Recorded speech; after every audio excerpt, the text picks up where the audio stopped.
नमस्कार. मी राजेंद्र शहापूरकर आणि आपण पाहतात बुलंद निर्भीड आवाज जनतेचा. सध्या वातावरण असं आहे की युद्धाचं वातावरण आहे. हे इराण, इस्रायल आणि अमेरिकेमध्ये जे काही युद्ध सुरू आहे हे जागतिक युद्धाकडे वाटचाल करतं की काय, अशी परिस्थिती निर्माण झालेली आहे. म्हणजे त्या राष्ट्रामध्ये अशी इस्रायलमध्ये, इराणमध्ये आणि अमेरिकेमध्ये कोण कोणाचं जास्त नुकसान करतो असं जणू काहीतरी एक शर्यतच लागलेली आहे. इस्रायल आणि इराणसुद्धा बेचिराख होऊ लागलेलं आहे. ते जे चित्र जे दिसतंय ते भयानक आहे. बरं, हे दोन देशच बेचिराख होतात तर गोष्ट वेगळी. याचा जो युद्धाचा फटका आहे हा अख्ख्या जगाला बसतोय. जग आज एवढं जवळ आलेलं आहे की एका देशात घडलेल्या घटनेचे जे प्रतिक्रिया आहे किंवा जे परिणाम आहे ते सगळे जगभर दिसून येतात. म्हणजे आता आपल्याकडे जी गॅसची कमतरता वगैरे जी निर्माण झाली किंवा आता उद्या परवा 8-10 दिवसात आहेच ते, हे जर युद्ध चालूच असेल तर आपल्याला पेट्रोल वगैरे महाग होईल किंवा ते कमी होईल, रॅशनिंग लागेल, असं काय होईल ते आता त्याच्यावर अवलंबून. हे किती दिवस युद्ध चालतं, पण आपल्याला सुद्धा त्याचे परिणाम भोगावे लागणार हे निश्चित. त्याला इलाज नसतो. हे जगाच्या कोणत्याही कोपऱ्यात कोणत्याही दोन देशांमध्ये असं सुरू झालं युद्ध वगैरे की त्याचे परिणाम सगळ्याला भोगावे लागतात. याला तुम्हाला टाळता येत नाही, कोणाला टाळता येत नाही याला. आणि ही अशा परिस्थितीमध्ये खरं तर आपली लोकसभा चालू आहे, संसद चालू आहे. आता या संसदेमध्ये विरोधी पक्षांनी आणि सत्ताधारी पक्षांनी एकत्र बसून की काय उपाययोजना करता येईल, याच्यातून कसा मार्ग काढता येईल, या संदर्भामध्ये चर्चा केली पाहिजे असं एक भारतीय नागरिक म्हणून मला वाटतं. अर्थात हे त्यांच्या गावीही नाही. ते विरोधी पक्षनेते काय करून चालतात त्यांनाच माहिती आहे. त्यांच्या डोक्यात नक्की काय आहे. अशा परिस्थितीमध्ये कधीही असं झालेलं आहे, यापूर्वी कधीही जर देश संकटात असला तर सगळेचे सगळे पक्षाचा विचार न करता एक संघ झालेले आहे. पण आता याचाच फायदा घेऊन कसं दुफळी मारील, देश कसा अराजकीकडे वाटचाल करेल, असेच प्रयत्न विरोधकांकडून होत असल्याचे दिसते. ठीक आहे, आता ते काय आहे त्याच्याबद्दल आता बोलणं म्हणजे स्वतःच्या तोंडात मारून घेणं असा हा प्रकार आहे. कोणालाच कोणाशी देणं घेणं नाही. या उलट आपल्या महाराष्ट्रामध्ये जर पाहिलं तर तिथं सत्तारूढ म्हणजे अर्थसंकल्प अधिवेशन आहे. अर्थसंकल्प अधिवेशन चालू आहे आणि त्याच्यावर पूर्णपणे प्रभाव मुख्यमंत्री फडणवीस यांचा दिसतोय. काल तर त्यांनी गंमतच केली जेव्हा त्यांच्यावर आरोप झाले की बा महाराष्ट्र काय आता बुडीतकडे निघाला, म्हणजे कर्जबाजारी झाला, असं झालं तसं झालं. हे ते चाललं त्यांचं. विरोधकांचे जेव्हा असे हे झाले तेव्हा त्यांनी आपले उबाठाचे सुनील प्रभूंच्या त्यांच्याकडे पाहत फडणवीसांनी अतिशय इतकं सोप्या शब्दात त्यांना निरुत्तर केलं की साला उसका तर जॉब नाही. आता पुन्हा साला आलं बरं का. तर म्हणजे सांगायचं म्हणजे असं की त्यांनी म्हटलं की अहो सुनील प्रभू, तुमचं जे ॲफिडेव्हिट आहे निवडणुकीत दिलेलं ते माझजवळ आहे आणि त्याच्यामध्ये तुम्ही तुमची जी ॲसेट दाखवलेले आहे ते काय 15-16 कोटी रुपये काहीतरी दाखवलेले आहे आणि त्याच्यावर लायबिलिटीज जे दाखवले म्हणजे कर्ज समजा ना, तर हे 2.5-3 कोटी रुपये दाखवले. म्हणजे हे जर पर्सेंटेजने आपण पाहिलं तर हे 25% जातं. आणि आपलं महाराष्ट्रावर जे कर्ज आहे ते 18% सुद्धा नाही, म्हणजे 18% आहे समजा, असं म्हणता येईल. तर हे मग आपण असं समजायचं का की तुम्ही कर्जबाजार झाले किंवा दिवाळखोर झाले. म्हणजे ही जी त्यांची जी विरोधकांना गप्प करण्याची जी स्टाईल आहे हे सारं मोठं गंमत आहे, मस्त आहे. पण विषय हा तो नाही. म्हणजे ते तर त्यांची खासियतच म्हणावं लागेल फडणवीसांची. पण आजचा विषय जो आहे तो थोडा वेगळा आहे. वेगळा म्हणजे काय, आपल्या उबाठामध्ये आजकाल जे काही चालू आहे म्हणजे आमचे उद्धवजींचे चिरंजीव आदित्य ठाकरे आणि उद्धवजींचे दोस्त नेते, अगदी जवळचे म्हटले जाणारे संजय राऊत, या दोघांमधचा वाद जो आहे तो पराकोटीला पोहोचलेला आहे असं दिसतं. म्हणजे काय झालं, संजय राऊत हे जे आहेत यांचे जे अगदी लंगोटियार, ते स्वतःला लंगोटियार समजतात, मित्र ज्येष्ठ वगैरे पत्रकार आहेत ते, तर अनिल थत्ते आणि तर ते सगळ्याला बऱ्यापैकी माहिती आहे, गगनभेदी वगैरे त्यांचं होतं 87-88 मध्ये. मी पण त्यांचा चाहता होतो. त्यांची एक सांगायची स्टाईल आहे आणि ती चांगली स्टाईल आहे बरं का. म्हणजे एखाद्याचं कसं कंडम करायचं, एखाद्याला कसा कचरा करायचा किंवा कसं त्याला बदनाम करायचं, हे तर त्यांच्याकडून शिकलं पाहिजे. त्यांनी काय 2-3 मी त्यांचे 2 व्हिडिओ आत्ता अशात पाहण्यात आले. मी तसं पाहत नसतो, पण आता हे काय चाललं म्हणून बा आता ते स्वतःला फार जवळचे जिवलग असे मित्र म्हणजे ते संजय वगैरे उल्लेख करतात कधी कधी. मला मोठं आश्चर्य वाटलं. तर मी ते ऐकलं, तर त्याच्यामध्ये की आता संजय राऊतला जावं लागणार बा पक्ष सोडून वगैरे अशी त्यांची लाईन आहे. आणि त्या ह्याच्यामध्ये सगळा दोष त्यांनी आदित्य ठाकरेवर टाकलाय. मला खरं सांगतो, हे जे संजय राऊत आहेत ना, हे आले सामन्याचे, म्हणजे पडबिद्री गेल्यानंतर सामन्याचे आले, सामन्याचे संपादक झाले.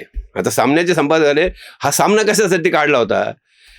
शिवसेना प्रमुख बाळासाहेब ठाकरे यांनी 23 जानेवारी या त्यांच्या वाढदिवसाच्या दिवशी 1989 मध्ये सामना काढला.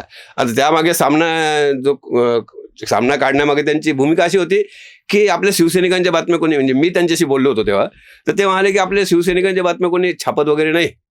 आणि मग त्यामुळे आपल्या ज्या संघटनेच्या बातम्या आहेत, आपले जे एखाद्या वेळेस काही अन्याय वगैरे झाला तर शिवसैनिकांवर, तर त्याला तोंड फोडण्यासाठी आपण सामना काढतोय.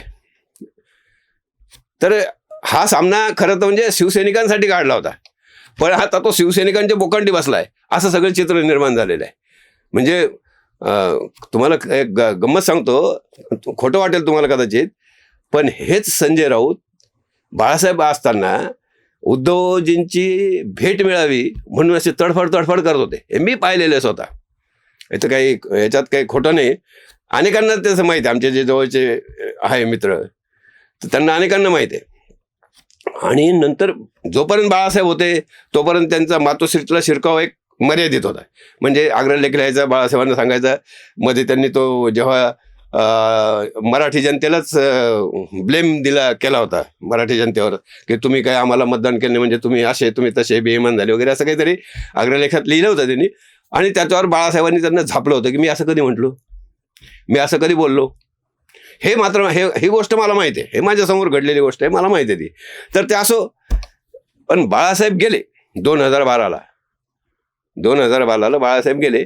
आणि यांनी हळूहळू उद्धवजींच्या जवळ गेले, खूप जवळ गेले. आता असे जवळ झाले की संघटना चालवतो कोण, म्हणजे उभाठा चालवतो कोण, उद्धवजी चालवतात की संजय राऊत.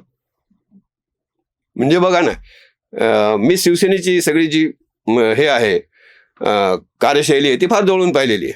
म्हणजे एखादा काही निर्णय घ्यायचा असेल तर महापौर बंगल्यावर तेव्हा म्हणजे महापौर बंगल्यावर मिटिंग व्हायची. नंतर ती वर्षावर होत असेल, नंतर पुढे 95 नंतर, म्हणजे मनोहर जोशी मुख्यमंत्री आल्यानंतर.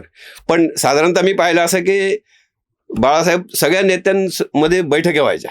म्हणजे निर्णय काय घ्यायचा बाळासाहेबच घ्यायचे शेवटी, पण चर्चा व्हायची. आणि नंतर कोणीही एकाही माणसाने एकाही नेत्याने कधी बोललेलं मी पाहिलं नाही. की एकदा जो निर्णय घेतला त्या निर्णयावर कोणी नाही, आणि तो निर्णय सांगणार कोण, तर बाळासाहेब सांगणार. इथं तर हा रोज सकाळी उठतो बाबा आणि रोज सांगत राहतो. म्हणजे हा प्रवक्ता आहे, वक्ता काय आहे, म्हणजे मला काही कळलं नाही की हा मालक आहे उभाठ्याचा आहे. अशा पद्धतीनं त्यांचं सगळं चालू राहतं. तर सांगायचा मुद्दा असा की हे सगळं जे चित्र बदललं हे बाळासाहेबांच्या जाण्यानंतर. मग त्यांना त्या 2019 मध्ये जो कली शिरला त्यांच्या डोक्यामध्ये उद्धवजींच्या, म्हणजे तुम्हाला सांगतो 2014ला सुद्धा अशी परिस्थिती निर्माण झाली असती बरं का. म्हणजे तेव्हाही शरद पवारांचा तो प्रयत्न चालू होता की बा यांना फोडून आपल्यामध्ये घ्यायचं, पण तेव्हा त्यांनी हुशारीनं त्यावर मात केली उद्धव साहेबांनी. पण नंतर मात्र 2019ला मात्र त्यांना बरोबर काय लावला टॅप काही कळा नाही, पण ते बरोबर ते राजे झाले. आणि याच्यामध्ये संजय राऊतांचा मोठा हात आहे, असं म्हणजे माना नका मानू, पण ते तसंच आहे. कारण संजय राऊत खूपच पवारांच्या जवळ होते, अजूनही आहेत. म्हणजे आता परवा राज्यसभेत नाही का, राज्यसभेच्या निवडणुकीच्या वेळेस त्यांनी एकतर्फी जाहीर करून टाकलं एका सकाळी की शरद पवारांना राज्यसभेवर पाठवायला पाहिजे. अरे हा कोण आहे हा, म्हणजे संघटनेचं असं कसं करू शकते? उभाठाचा निर्णय हा सकाळी सकाळी कसं काय सांगू शकतात, डिक्लेअर कसं काय करू शकतात? हे मी शिवसेनेच्या ह्याच्यामध्ये पहिल्यांदाच असं पाहत आहे. खरंच अस्वस्थ होतो, म्हणजे आम्ही जे आता आता 60-70 पोहोचलेलो आहोत आम्ही, तर ते सगळं सगळं विचित्र वाटतं. उद्धव साहेबांनी सांगितलं असतं तर ठीक होतं, आणि त्यांनी बरोबर ती चाल केली. आता कोणी म्हणतं की स्वतःचं सीट त्यांनी राखण्यासाठी हे केली, की आता त्यांचं हे सीट 28ला त्यांची जागा रिकामी होते, तर आता यांना केलं तर पुढच्या वेळेस आपल्याला क्लेम राहील, म्हणून त्यांनी काय ते खेळ केली असं समजू शकतो. असं चाललं, असं असावं असं म्हणता येईल. तर मी आता परवा या या संदर्भामध्ये म्हणजे आदित्य ठाकरेवर त्यांनी चेकमेंट केलं. आता आदित्य ठाकरेचं काय म्हणणं होतं, की बाबा ही जागा आपली आहे. प्रियंका चतुर्वेदी शिवसेनेच्या म्हणजे उभाठाच्या हे होत्या तिथं राज्यसभेवर. तर त्या आता त्यांची मुदत संपली, मग ही जागा आपली आहे ना, मग ठीक आहे प्रियंकाला देऊ, म्हणजे चतुर्वेदींना देऊ किंवा आणखीन कोणाला देऊ, पण आपल्याकडे असली पाहिजे, आपण आपली जागा असली पाहिजे आणि आपल्याला मिळाली पाहिजे. असं खरं तर म्हणजे पक्ष म्हणून त्याला काही चुकीचं असं म्हणता येणार नाही. तरुण आहे तो पोरगा, तरुण आहे ते आदित्य ठाकरे, आणि त्यांना असं वाटणं साहजिकच आहे की ही जागा आपली आहे, ही जागा आपल्याला मिळाली पाहिजे. आणि त्या याच्यानंतर खरी यांच्यामधलं वाद सुरू झाला असं समजलं जातं.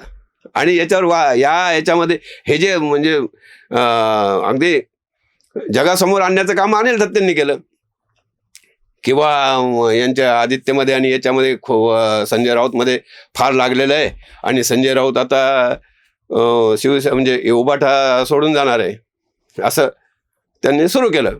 आता हे सगळ्या परिस्थितीमध्ये मी आता परवा एक शिवसैनिक आमचा एक लांडगे, गाढवे का लांडगे का असं, त्यांचा एक व्हिडिओ मी असं पाहिला, त्याच्यामध्ये त्यांनी आदित्याची बाजू लावून धरली. असं होत नाही म्हणजे शिवसेनेच्या याच्यामध्ये असं होत नाही की एक सांगतो दुसरा सांगतो, म्हणजे याला काटशे असे हा प्रकार चाललेले हे खरं आहे. त्यांच्या व्हिडिओमध्ये सुद्धा किंवा आदित्य साहेबांनी असं केलं, आदित्य साहेबांनी तसं केलं, असं सगळं ते आदित्य साहेबांची मांडणी आहे. विशेष म्हणजे त्याच्यामध्ये राऊतांना त्यांनी डायरेक्ट ब्लेम केलेलं नाहीये, पण तसं सूर तेच आहे.